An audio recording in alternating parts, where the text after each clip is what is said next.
to how anxious you were the summer before your first year of college, waiting for that magical envelope to arrive in the mail and reveal your rooming information. Exciting, right?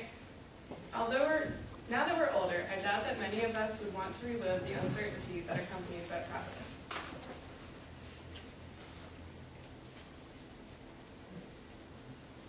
Okay. Unfortunately, students at the College of Worcester who do not have roommates lined up for the next academic year are put in the uncomfortable position of being randomly paired with other people in the same situation. Although carefully catered to first-year students through the use of personality testing and the like, residence life at the College of Worcester does not serve older students well and should be restructured to allow for happier rooming experiences during all 4 years of college. Today I hope to persuade you that the College of Worcester needs to revise how it handles roommate assignments for upper-class students. I will first explain why the current residence program is inadequate following the first year of college. I will then explain how my revised program can offer solutions and be beneficial. Finally, I'll explain how you can help to encourage restructuration of roommate assignments at the College of Worcester. So, how do we know that the roommate assignment process with upper-class students is a problem? When I accessed the Residence Life website on April 15th, it listed its mission statement as follows. The Office of Residence Life collaborates with all facets of the campus and surrounding community to facilitate students' successful transition to and journey through their Worcester experience. I would argue that in reality, they pay little attention to the journey through the experience and only take extreme care in pairing first-year students. At the College of Worcester main website then, they acknowledge a variety of factors, as listed on this slide, that play into the pairing of first-year roommates. They also acknowledge that better residential experiences result when roommates are paired for compatibility. Despite all these factors, many pairs end up being incompatible, and so roommates are forced to find other roommates for the next year. If they are unable to do so, they are forced to, by midway through the spring semester, they are forced to enter general housing and hope for the best. Instead of reassessing personalities and these kind of factors, Residence Life handles these students on a first-come, first-served basis.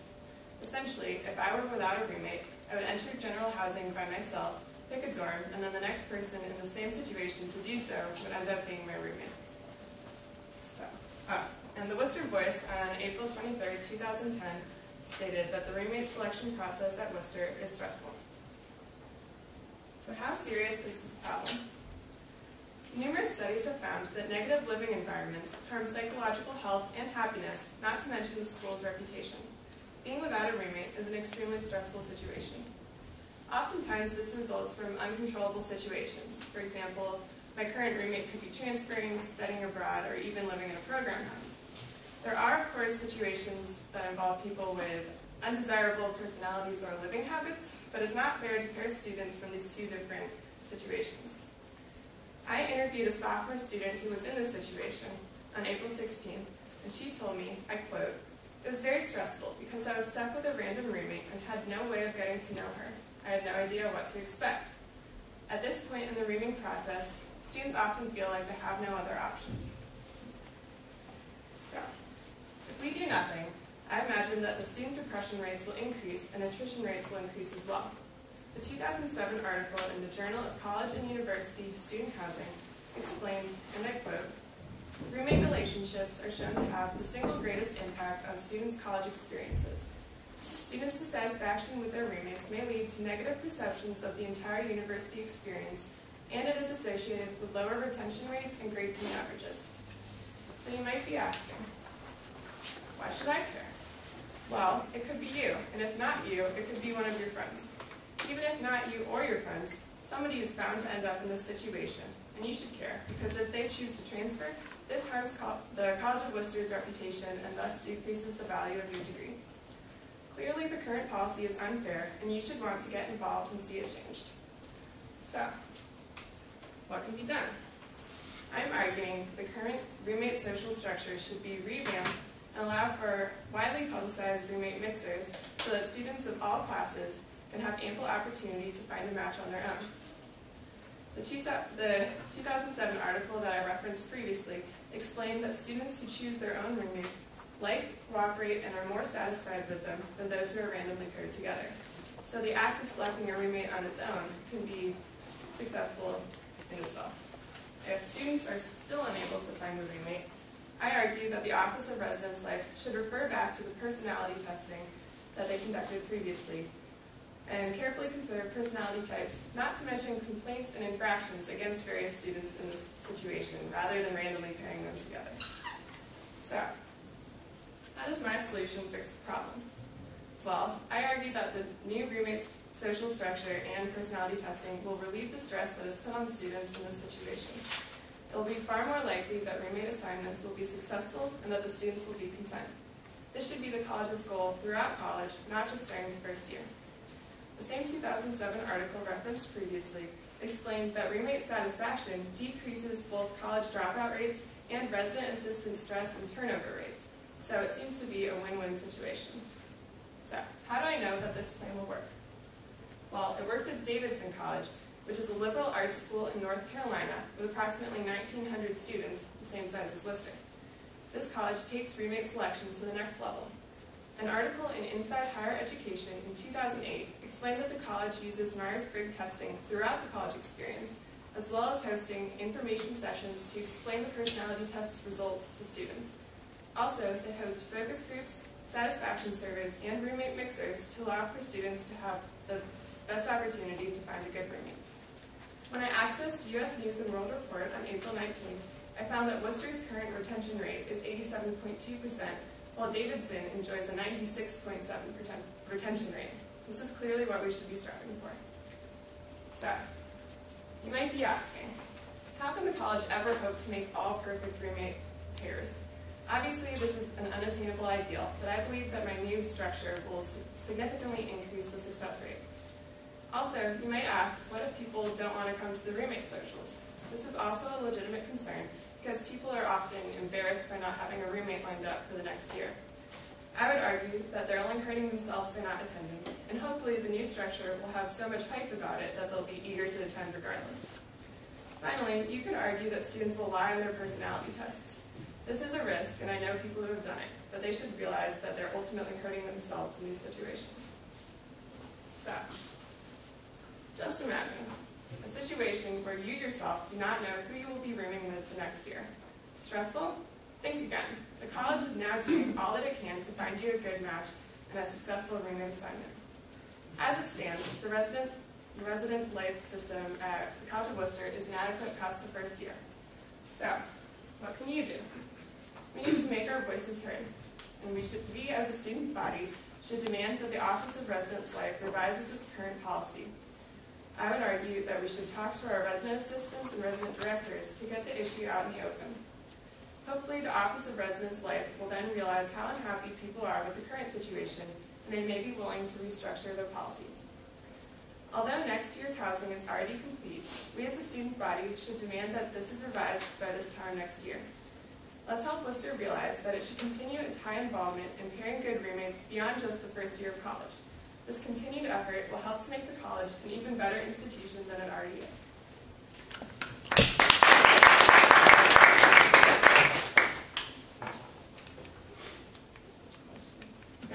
What do you do for the students that learn abroad? If they can, like, because a lot of times if they don't have their mixture, they just get thrown somewhere else, but they won't be able to do, like, retake other tests and go to the mixtures and everything. She asked what I think should happen with students who study abroad and need to be paired with roommates.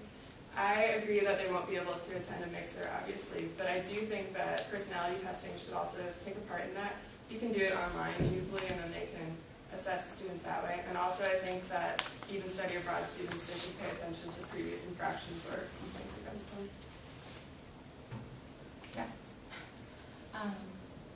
I think, like, is there currently, like, socials that already exist for roommate selection? Like, they're, like, stoplight socials, so you can have, like, you know, red, you don't have any idea, like, you know what I mean? Mm-hmm. That sort of thing. Do you think that maybe just the way that there's, and there are, like, multiple times so that multiple people can come to them, do you think that that's just the way that they're just not cool enough for people to want to go, or they don't happen often enough? Yeah, so you're asking my thoughts on the current roommate social structure? Yeah.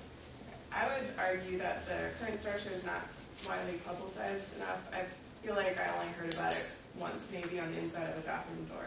And last year I attended one of these roommate socials with a friend of mine who was embarrassed to go by herself. I already had a roommate lined up, but it was really awkward. There were like 5 people there, no music, no food. So I think like if we made it more of a fun experience, maybe adding a dinner or some music, or I think just making it more casual in general would be more successful. Yeah? Do you think that people should retake the personality test or have the same results as before? She asked if I thought that the students should retake personality tests. I think that might be a good idea because people tend to change throughout their college experience, and also this would give them the opportunity to be honest if they hadn't been truthful on the first time around. Any other questions? Yeah. This year, I think a bunch of students who didn't have a roommate just chose a room that was a double, and then a bunch of them did that, so like all these doubles got taken, but they never actually had roommates. How do you feel about that? 'Cause that kind of sucks. Yeah, that's he asked what I feel about students who choose a double and then another person that chooses that double gets stuck with them. Or just that all the rooms get filled up because all these people who don't have a roommate chose these doubles. They get double single. Oh, double singles? I mean, they don't get to keep it as a double, someone gets put with them, but then other people later on the wait list don't get choose their room because all the rooms are filled up. The kids that don't have roommates, they just chose. He's asking what I think about students who get put in a double without a roommate and then another person gets put in a double and they take up the room. I think that would happen regardless given the number of students that attend the college. Like even if pairs were taking these doubles, they would still fill up, and then if people with roommates were taking those rooms, then it would just end up that the people without roommates were on the wait list, either or. So I don't really think there's a way that tricks that. Yeah. Is this just a situation for people who are looking for a roommate but also don't have a high enough number to get a single, or is it like, is it an issue because you can't get a single or because you want a roommate and you want a single? She asked how the single room kind of plays into this. I think a lot of times people are forced to enter random housing because they can't afford a single, or they might not realize that there's a deadline for single applications, so they might miss the deadline and then be forced to enter external housing. And then I know that my friend who attended the social last year just would have preferred to have a roommate. I think singles can be lonely or whatever, so not everyone wants a single, and also there are people who can't afford it. Any other questions? Yeah. Would you propose a change to how it's the lottery system? Because I think like a lot of people find it really unfair when you have like such a high number and and then a lot of people don't get placed where they want to be or like who they want to be with because like the rooms are taken out. So you're asking how the lottery system plays into this? Yeah. That's a good question. I am not sure how we would revise the lottery process. I know a lot of people argue basing it off of like grade point average or class standing, but oftentimes people might garner more credits, or I mean, you could be taking science classes versus something in humanities, and so grade point averages are very tricky situation. So I'm really not sure how we should revise the lottery process, but that's the best answer I can give you. Yeah.